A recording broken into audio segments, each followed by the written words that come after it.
Welcome to my YouTube channel Ekakshi MPSC। आज आपण महत्त्वाची कलमे या सिरीजमधला पुढचा भाग बघणार आहोत।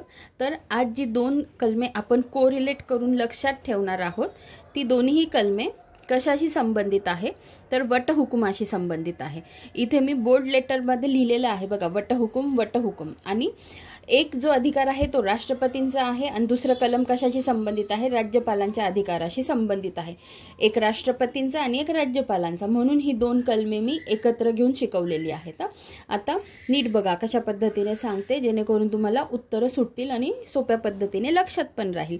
तर कलम हे किती आहे, 123 123 कलम कशाशी संबंधित आहे, राष्ट्रपतींशी संबंधित आहे आणि 213 कलम हे राज्यपालांशी संबंधित आहे।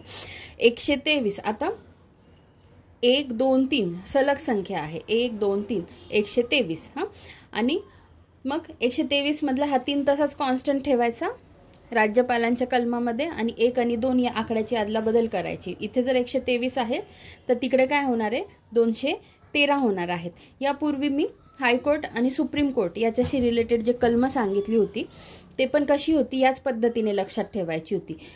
ते कलम कसे होते, 124 आणि 214। इथे जसं 123 आहे तसं तिकडे 124 होतं आणि इकडे जसं 213 आहे तिकडे 214 होतं।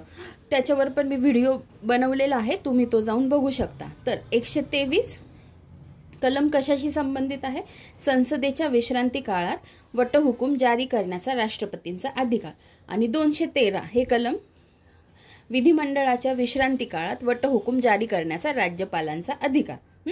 Power of president to promulgate ordinances during recess of parliament, article 123 आणि आर्टिकल 213 काय आहे, power of governor to promulgate ordinances during recess of legislature. ठीक आहे, फक्त आकड्यांचा खेळ आहे। इथे 123 आहे, तिथे 213 आहे, 1 आणि 2 हे आकडे बदलून घ्यायचे।